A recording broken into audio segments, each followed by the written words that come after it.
Alice in ബോർഡർലാൻഡ് എന്ന സീരീസിന്റെ മൂന്നാമത്തെ എപ്പിസോഡ് വീഡിയോ ആണിത്. മുൻ എപ്പിസോഡുകൾ കണ്ടതിന് ശേഷം മൂന്നാമത്തെ എപ്പിസോഡ് കാണാൻ ശ്രമിക്കുക. മൂന്നാമത്തെ എപ്പിസോഡ് തുടങ്ങുന്നത് അപ്പാർട്ട്മെന്റിലെ ഗെയിമൊക്കെ കഴിഞ്ഞ് തളർന്നിരിക്കുന്ന അരിസുവിനെ കാണിച്ചുകൊണ്ടാണ്. ഇതിനിടെ പെൺകുട്ടി അങ്ങോട്ടേക്ക് വരികയും ഞാൻ കാരണമാണ് ടൈഗർ മരിച്ചത് എന്നൊക്കെ അരിസു പറയുമ്പോൾ നമ്മളിവിടെ ഗെയിം കളിക്കാൻ എങ്ങനെയോ എത്തിപ്പെട്ടതാണ്, നമ്മൾ അതിജീവിക്കാൻ എന്തും ചെയ്യണം എന്ന് അവൾ പറയുന്നു. അതിന് തയ്യാറല്ലെങ്കിൽ മരിക്കേണ്ടി വരും എന്ന് പറഞ്ഞ് അവൾ അവിടെ നിന്നും പോകുന്നു. ഇതേസമയം വെള്ളമുടിക്കാരൻ ടൈഗറിന്റെ പോക്കറ്റ് ചെക്ക് ചെയ്യുമ്പോൾ എന്തോ വരച്ച പേപ്പർ അവന് അവിടെ നിന്നും കിട്ടുന്നു. പിന്നീട് കാണിക്കുന്നത് ഷിബുക്കിയെ ആണ്. ഷിബുക്കി നമ്മുടെ വിസ ഇന്ന് തീരുമെന്നൊക്കെ പറഞ്ഞുകൊണ്ടിരിക്കുമ്പോൾ അരിസുവും കറുബയും അങ്ങോട്ട് വരികയും അതോടെ ചോട്ട സന്തോഷത്തോടെ അവരുടെ അടുത്തേക്ക് ഓടുന്നു. ഇതൊക്കെ കണ്ട് ഷിബുക്കിക്ക് ദേഷ്യം പിടിക്കുന്നുണ്ട്. ശേഷം കറുബയുടെ മുറിവ് ഷിബുക്കി കെട്ടിക്കൊടുക്കുകയും ഇതിനിടെ കറുബെ വോക്കി ടോക്കിയിൽ നിന്ന് ബീച്ചിലേക്ക് വരാൻ പറഞ്ഞ കാര്യം അവരോട് പറയുകയും ബീച്ചോ എന്നൊക്കെ അവർ ചോദിക്കുമ്പോൾ ചിലപ്പോൾ അത് ബീച്ചല്ലായിരിക്കാം, എന്തെങ്കിലും സീക്രട്ട് കോഡോ മറ്റോ ആയിരിക്കാം എന്ന് കറുബെ പറയുകയും നമുക്ക് ഫ്രീ ടൈം കിട്ടുമ്പോൾ ബീച്ച് അന്വേഷിക്കാൻ പോവാമെന്നും പറയുമ്പോൾ ഞങ്ങളുടെ വിസ ഇന്ന് തീരുമെന്ന് ഷിബുക്കി പറയുന്നു. അതോടെ കറുബെ നമുക്ക് ഇന്ന് രാത്രി ഗെയിം കളിക്കാൻ പോവാമെന്ന് പറയുകയും ബീച്ചിലേക്ക് പോയാൽ എന്തെങ്കിലും ക്ലൂ കിട്ടാതിരിക്കില്ല എന്ന് കറുബെ പറയുന്നു. പിന്നീട് കാണിക്കുന്നത്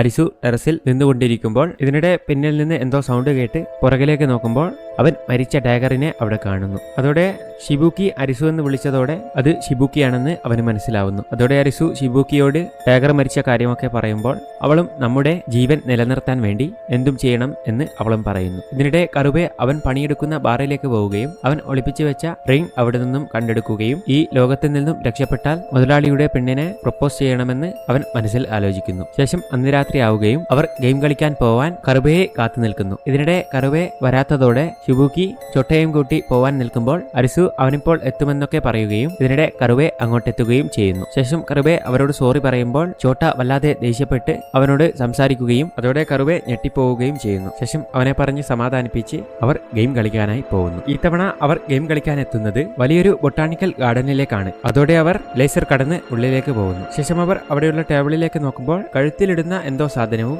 കുറെ ആയുധങ്ങളും അവിടെ കാണുന്നു. അതോടെ അവർ അതൊക്കെ കുറച്ച് നോക്കിയതിനു ശേഷം ഫോൺ എടുത്ത് ഗെയിമിൽ രജിസ്റ്റർ ചെയ്യുന്നു. അതോടെ അവിടെ വലിയൊരു മ്യൂസിക് ഒക്കെ അടിയുകയും അവിടെയുള്ള കണ്ണട പോലത്തെ സാധനം ഇടാൻ പറയുന്ന അനൗൺസ്മെന്റ് അവിടെ മുഴങ്ങുകയും അതോടെ അവർ 4 പേരും അത് ധരിക്കുന്നു. അതോടെ അവരുടെ 4 പേരുടെയും ഫോട്ടോ ആ സ്ക്രീനിൽ വരുന്നു. ഇതിനിടെ ചോട്ടയും അരിസുവും പരസ്പരം നോക്കുമ്പോൾ പരസ്പരം ടാർഗറ്റ് ചെയ്യുന്നു എന്നൊക്കെ അവർ പറയുന്നു. ഇതിനിടെ ഫോണിൽ രജിസ്ട്രേഷൻ അവസാനിച്ചു എന്ന മെസ്സേജ് വരികയും ശേഷം ഡിഫിക്കൽട്ടി 7 ഹാർട്സ് എന്ന കാർഡും അതിൽ കാണിക്കുന്നു. അത് കണ്ടതോടെ അരിസുവും കറുബയും പേടിക്കുന്നുണ്ട്. ഇതിനിടെ കറുബെ നിത്തോവെ പറഞ്ഞ കാര്യം ആലോചിക്കുകയും ഹാർട്സ് ആണെങ്കിൽ ടീമേറ്റ്സിന്റെ ജീവൻ വെച്ചുള്ള കളിയാണെന്ന് അവൻ ആലോചിച്ചെടുക്കുന്നു. ഇതിനിടെ ഗെയിമിന്റെ പേര് ഒളിച്ചുകളി എന്ന് പറയുകയും റൂൾസ് ഒരാൾ ചെന്നായ ആയിരിക്കും, മറ്റു 3 പേർ ആട്ടിൻകുട്ടികളും. ചെന്നായ ഒളിച്ചിരിക്കുക, ആട്ടിൻകുട്ടികൾ ചെന്നായയെ കണ്ടെത്തുക. ശേഷം ഗെയിമിൽ ജയിക്കാൻ വേണ്ടി എന്താണ് ചെയ്യേണ്ടത് എന്ന് അതിൽ വരികയും ലാസ്റ്റ് ചെന്നായായി ഇരിക്കുന്ന ആളാണ് ഗെയിമിലെ വിജയി എന്നും അതിൽ വരുന്നു. ഗെയിമിന്റെ സമയപരിധി 15 മിനിറ്റ് എന്നും അതിൽ കാണിക്കുന്നു. ലാസ്റ്റ് ആരാണോ ആട്ടിൻകുട്ടികൾ അവരൊക്കെ കഴുത്തിൽ കിടക്കുന്ന സാധനം പൊട്ടിത്തെറിച്ച് മരിക്കുന്നതാണ് എന്നും അതിൽ വരുന്നു. അതോടെ ഇതൊക്കെ എന്താണെന്ന് ചോട്ട പറയുമ്പോൾ നമ്മൾ 4 പേരിൽ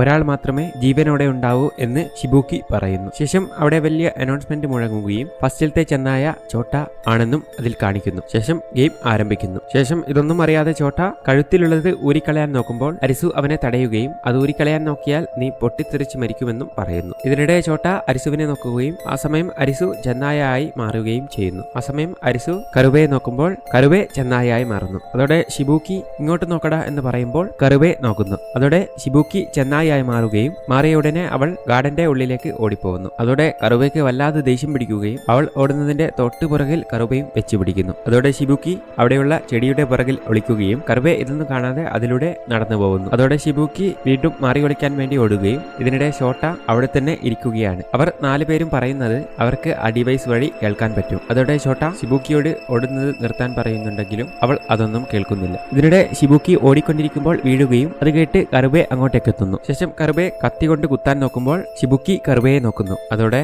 കറുബെ ചെന്നായായി മാറുകയും ഷിബുക്കി അവിടെയുള്ള കല്ലെടുത്ത് കറുബയുടെ മുറിഞ്ഞ സ്ഥലത്ത് അടിച്ചുകൊണ്ടിരിക്കുകയാണ്. അതോടെ കറുബയ്ക്ക് വല്ലാതെ വേദനിക്കുകയും അവൻ അവളെ തള്ളിയിട്ട് ചവിട്ടി കൂട്ടുന്നു. ഇതിനിടെ അരിസു കറുബയെ വിളിക്കുകയും കറുബെ അവനെ നോക്കുമ്പോൾ അവൻ ചെന്നായായി മാറുന്നു. ശേഷം അവരോട് അരിസു അരിസു നിർത്താൻ പറയുകയും നമുക്കൊരുമിച്ച് ഇതിനൊരു പരിഹാരം കണ്ടെത്താമെന്ന് പറയുമ്പോൾ ഷിബുക്കി ഇത് ഹാർഡ്സ് ഗെയിം ആണെന്ന് പറഞ്ഞ് അവന് നേർക്ക് പോകുന്നു. അതോടെ അരിസു അവിടെ നിന്നും ഓടിപ്പോവുകയും കറുബയും അവന് നേർക്ക് പോകുന്നു. ഇതിനിടെ ഇതൊക്കെ കേട്ട് കരഞ്ഞുകൊണ്ട് പ്രാർത്ഥിച്ചുകൊണ്ടിരിക്കുകയാണ്. ശേഷം അരിസുവിനെ കാണിക്കുകയും അരിസു ഓടിക്കൊണ്ടിരിക്കുമ്പോൾ ഷിബുക്കി അവന്റെ മുന്നിലും കറുബെ അവന്റെ പിന്നിലുമായി എത്തുന്നു. ഇതിനിടെ ഷിബുക്കി അവനോട് ഞാൻ ചെന്നായാവാം, നിന്റെ മൂഞ്ചി ഒരു ജീവിതമാണ്, നീയൊന്നും ജീവിച്ചിട്ട് ഒരു കാര്യവുമില്ല എന്ന് ഷിബുക്കി പറയുകയും ശേഷം അരിസുവിനെ തല്ലാൻ വരുമ്പോൾ ചോട്ട അവളുടെ മേലേക്ക് ചാടി വീഴുകയും അവളെ പിടിച്ചു വെക്കുകയും ചെയ്യുന്നു. ഇതിനിടെ ചോട്ട അരിസുവിനോട് ഓടാൻ പറയുകയും അതോടെ കറുബെ കത്തിയുമെടുത്ത് അവന്റെ പിന്നാലെ പോകുന്നു. ഇതിനിടെ അരിസു ഒരു സ്ഥലത്ത് ഒളിക്കുകയും സ്ക്രൂ ഡ്രൈവറും പ്ലെയറൊക്കെ വെച്ച് അഴിക്കാൻ നോക്കുകയാണ്. അതേസമയം കറുബെ നീ എന്നെ കൊലക്ക് കൊടുത്ത് ഒറ്റക്കങ്ങനെ ജയിക്കണ്ടടാ എന്നൊക്കെ അതിലൂടെ പറഞ്ഞുകൊണ്ടിരിക്കുന്നുണ്ട്. ശേഷം അരിസു എത്ര ശ്രമിച്ചിട്ടും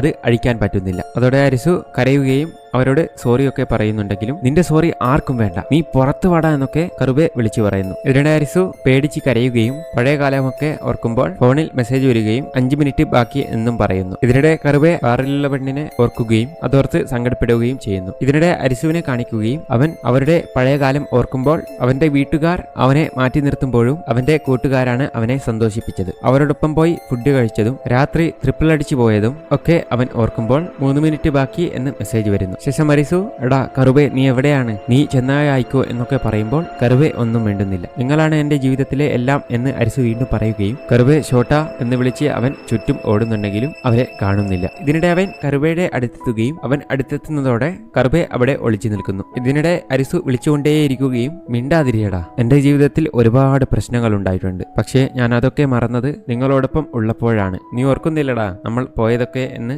കറുബെ പറയുമ്പോൾ അരിസു ഇതൊക്കെ കേട്ട് സങ്കടത്തോടെ അവനെ അന്വേഷിക്കുന്നുണ്ടെങ്കിലും അവൻ കാണുന്നില്ല. അതോടെ ചോട്ട സംസാരിക്കുകയും നമ്മൾ എന്തോരം ചിരിച്ചിട്ടുണ്ടടാ എന്ന് പറയുമ്പോൾ ചോട്ട ചിരിച്ച് മൂക്കിൽ നിന്നും നൂഡിൽസ് വരെ വന്നു എന്ന് കറുബെ പറയുകയും ചിരിക്കുകയും ചെയ്യുന്നു. പക്ഷേ അരിസുവിന് ഇതൊക്കെ കേട്ടിട്ട് കരച്ചിൽ വരികയും ഇതിനിടെ ചോട്ട നീ ഞങ്ങൾക്ക് വേണ്ടി ജീവിക്കടാ എന്ന് പറയുകയും ഇതൊക്കെ ഷിബുക്കി കേട്ടിട്ട് ഒരു ഫ്രണ്ടിന് വേണ്ടി ഇത്രയും ത്യാഗം ചെയ്യുമോ എന്നോർത്ത് അവൾ ഞെട്ടിപ്പോകുന്നു. ഇതിനിടെ 30 സെക്കൻഡ് ബാക്കി എന്ന് അതിൽ മെസ്സേജ് വരികയും ഷിബുക്കിയും ചോട്ടയും കരഞ്ഞുകൊണ്ട് കെട്ടിപ്പിടിക്കുന്നു. ഇതിനിടെ അരിസു കറുബയെ കാണുകയും കറുബെ മുഖം തിരിച്ചുകൊണ്ട് നീ നല്ല ഒരു കൂട്ടുകാരൻ എന്ന് പറയുമ്പോൾ അരിസു അവന്റെ അടുത്തേക്ക് ഓടുകയും ഇതിനിടെ ടൈം കഴിഞ്ഞ് അത് പൊട്ടിത്തെറിക്കുകയും അവർ 3 പേരും മരിച്ചു പോവുകയും ചെയ്യുന്നു. ഇതൊക്കെ കണ്ട് അരിസു ഭ്രാന്തനെ പോലെ കരഞ്ഞുകൊണ്ടിരിക്കുകയാണ്. അവനെ കൊണ്ട് ആ സങ്കടം സഹിക്കാൻ കഴിയുന്നില്ല. അവിടെ വെച്ച് ഈ എപ്പിസോഡ് അവസാനിക്കുന്നു.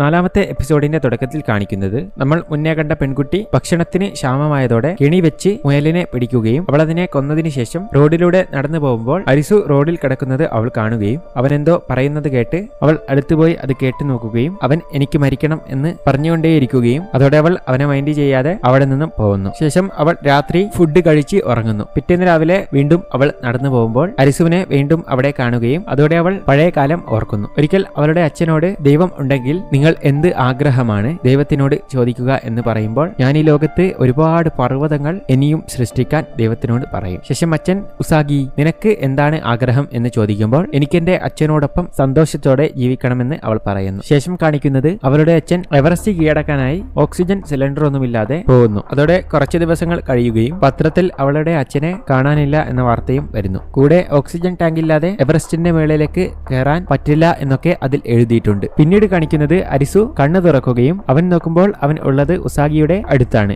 ഇതിനിടെ അവന്റെ വയറ്റിൽ നിന്നും ഫുഡ് കഴിക്കാത്തതിന്റെ ശബ്ദം ഉണ്ടാവുന്നു. അതോടെ ഉസാഗി അവനോട് ഫുഡ് കഴിക്കാൻ പറയുമ്പോൾ അവൻ സങ്കടപ്പെട്ട് എന്റെ കൂട്ടുകാർ എനിക്ക് വേണ്ടിയാണ് മരിച്ചത് എന്നൊക്കെ പറയുകയും എനിക്കും അവരുടെ അടുത്തേക്ക് പോകണം എന്നൊക്കെ പറഞ്ഞ് അവൻ കരയുന്നു. അതോടെ ഉസാഗി ഞാനും നിന്നെ പോലെ ആയിരുന്നു എന്ന് പറയുകയും ഇന്നല്ലെങ്കിൽ നാളെ ഞാനും മരിക്കും, ചിലപ്പോ നാളത്തെ ഗെയിം കളിക്കുമ്പോൾ ഞാൻ മരിച്ചു പോവാം, പക്ഷേ ഞാൻ വിട്ടുകൊടുക്കില്ല, പൊരുതിയിട്ട് മാത്രമേ മരിക്കൂ എന്ന് അവൾ പറയുന്നു. ശേഷം അവൾ നിനക്കും കൂടി ഞാൻ ഫുഡ് ഉണ്ടാക്കിയിട്ടുണ്ട്, അത് നീ വേസ്റ്റ് ആക്കരുത്, അത് കഴിച്ചിട്ട് നീ മരിച്ചോ എന്നും അവൾ പറയുന്നു. പിന്നീട് കാണിക്കുന്നത് പിറ്റേന്ന് രാവിലെയാണ്. അങ്ങനെ ഉസാഗി രാവിലത്തെ ജോഗിംഗ് ഒക്കെ കഴിഞ്ഞ് അരിസുവിന്റെ അടുത്തേക്ക് ചെല്ലുകയും അവൾ നോക്കുമ്പോൾ അരിസു ഫുഡ് കഴിച്ചിട്ടുണ്ടെന്ന് അവൾ കാണുന്നു. ശേഷം അവൾ അവനോട് ഗെയിം കളിക്കാൻ പോവാൻ റെഡിയാവാൻ പറയുകയും ഇതിനിടെ അവൾ ടേക്കർ ഗെയിമിൽ നീ സ്വിച്ചിന്റെ കാര്യം വിളിച്ചു പറഞ്ഞില്ലെങ്കിൽ അന്ന് ഞാനടക്കം മരിക്കുമായിരുന്നു എന്ന് അവൾ പറയുകയും ശേഷം അവർ ഗെയിം കളിക്കാനായി പോവുകയും ചെയ്യുന്നു. ഈ തവണ അവർ ഗെയിം കളിക്കാൻ എത്തിയിരിക്കുന്നത് അണ്ടർഗ്രൗണ്ടിലെ ഒരു ഹൈവേയിലാണ്. അതോടെ അവർ മുന്നോട്ട് നോക്കുമ്പോൾ ഒരു ബസ് കാണുകയും അതോടെ അവർ അതിലേക്ക് കയറുകയും ചെയ്യുന്നു. അവർക്ക് മുന്നേ 3 പേർ അതിൽ ഗെയിം കളിക്കാൻ എത്തിയിട്ടുണ്ട്. ശേഷം അവർ ഫോൺ എടുത്ത് ഗെയിമിൽ രജിസ്റ്റർ ചെയ്യുന്നു. ഇതിനിടെ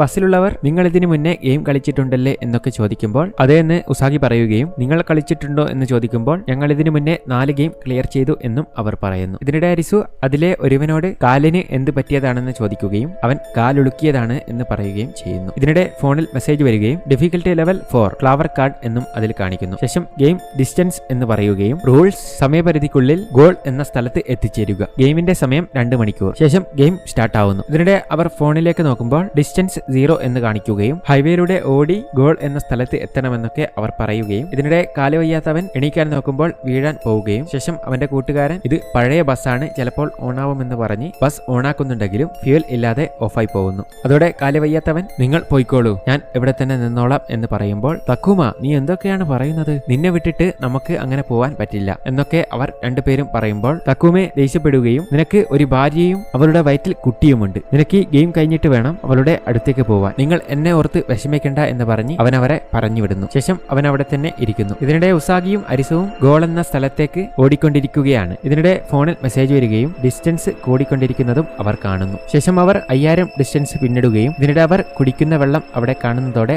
അവിടെ നിൽക്കുന്നു. അതോടെ അരിസു വെള്ളം കുടിക്കാൻ നോക്കുമ്പോൾ ഉസാഗി അവനെ തടയുകയും അവൾ പോക്കറ്റിൽ നിന്നും വെള്ളമെടുത്ത് അവന് കൊടുക്കുന്നു. അതോടെ അവൻ അത് കുടിച്ചതിന് ശേഷം കൂടെയുള്ളവർക്കും കൊടുക്കുകയും ശേഷം അവർ വീണ്ടും ഓടാനും തുടങ്ങുന്നു. ശേഷം അവർ ഓടിക്കൊണ്ടിരിക്കുമ്പോൾ മുന്നിൽ ഒരു കരിമ്പുലിയെ കാണുകയും കരിമ്പുലി അവരിലെ ഒരുത്തനെ പിടിച്ചു കൊണ്ടുപോവുകയും ചെയ്യുന്നു. അതോടെ അവർ വീണ്ടും മുന്നോട്ടോടുകയും ഇതിനിടെ അരിസു റോയൽ എൻഫീൽഡിന്റെ ഒരു ഡീസൽ ബൈക്ക് കാണുകയും ഇത് കൊണ്ടുപോയാൽ ബസ്സിൽ ഫ്യൂൽ നിറച്ച് തക്കോമയെ രക്ഷിക്കാമെന്ന് പറഞ്ഞ് അവൻ പോവാൻ നിൽക്കുമ്പോൾ ഉസാഗി അവനോട് വേണ്ട എന്ന് പറയുന്നുണ്ടെങ്കിലും എനിക്ക് ബൈക്ക് അവിടെ എത്തിച്ചാൽ ബസ് എടുത്ത് സ്പീഡിൽ വരാൻ പറ്റും, ഇനിയും 1 മണിക്കൂർ സമയമുണ്ടെന്ന് പറഞ്ഞ് അരിസു ബൈക്കും തള്ളി അങ്ങോട്ടേക്ക് ഓടുന്നു. ഇതിനിടയിലും ഉസാഗിയും മറ്റവനും ഓടിക്കൊണ്ടിരിക്കുകയാണ്. ഇതേസമയം അരിസു അവന്റെ മുഴുവൻ ശക്തിയും എടുത്ത് ബുള്ളറ്റ് തള്ളി ഓടുന്നു. ശേഷം ഉസാഗിയും ഒരു എൻഡിൽ എത്തുന്നു. ഇതേസമയം അരിസും ബൈക്കും തള്ളി ബസ്സിനടുത്തേക്കും എത്തുന്നുണ്ട്. ശേഷം വീണ്ടും ഉസാഗിയെയും കൂടെയുള്ളവനെയും കാണിക്കുകയും അവർ അവിടെ ഇരുന്നു കൊണ്ട് സംസാരിക്കുമ്പോൾ പുറകിൽ നിന്ന് വെള്ളത്തിന്റെ സൗണ്ട് കേൾക്കുകയും ഇതിനിടെ സ്ക്രൂ ഒക്കെ അഴിഞ്ഞ് വെള്ളം ലീക്കാവുന്ന കണ്ട അവർ ഓടാൻ തുടങ്ങുകയും ഇതിനിടയിൽ വെള്ളം ഡാം പോലെ പൊട്ടിയൊലിച്ചു വരുന്നു. അതോടെ ഉസാഗിയും കൂടെയുള്ളവനും സ്പീഡിൽ ഓടിക്കൊണ്ടിരിക്കുമ്പോൾ അവനവിടെ വീഴുകയും വെള്ളത്തിനടിയിലേക്ക് പോവുകയും ചെയ്യുന്നു. അതോടെ ഉസാഗി മുഴുവൻ ശക്തിയും എടുത്ത് ഓടുകയും ഇതിനിടയിൽ അരിസു ബസ്സും എടുത്ത് അങ്ങോട്ട് വരുന്നത് അവൾ കാണുന്നു. ബസ് ഓടിക്കുന്നത് കാല് വയ്യാത്തവനാണ്. അതോടെ ഉസാഗിയുടെ അടുത്തേക്ക് ബസ്സും വെള്ളവും ഒരുമിച്ചെത്തുകയും ബസ് ഡ്രിഫ്റ്റ് ചെയ്യുമ്പോൾ അരിസു